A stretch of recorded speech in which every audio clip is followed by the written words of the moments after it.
Hey guys, this is Divyanshu. Today I wanted to share something that I learned very recently.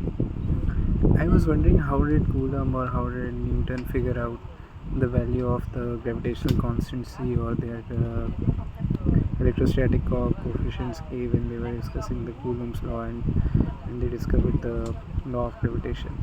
So how do they actually figure out the constants and how do they actually know that the force is inversely proportional to r square, how the force is proportional to the product of the masses or the charges? How does all that happen? It's an experimental question, and the apparatus that they used is very interesting. It's called a torsion balance. So what happens is that, say you have something like this, and you tie it up with a fiber. So assume that there is a fiber going like this from the top of this, right? Like right here. And there is a fiber from the top, and it's hanging there.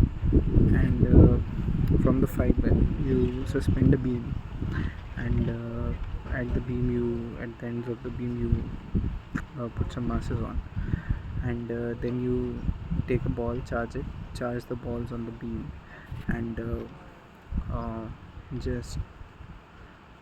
just make them closer together so that they attract or repel through the Coulomb interaction. And once that happens, the fiber the beam will rotate, and that will cause the fiber to twist a little, and that will cause a torsional strain in it, and the torque that will be there due to the torsional strain will be equal to K times theta, right?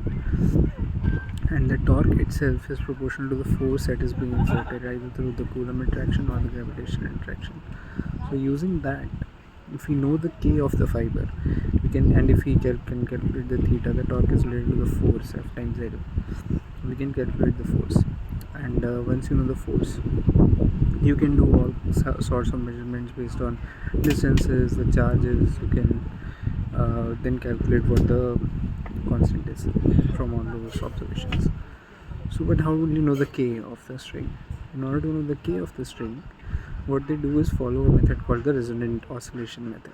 So what they do is just take the string and rotate it, and just the free beam, and they rotate it, and it will go something like this, right? A natural oscillation, and that natural oscillation will depend on the K of the string, right?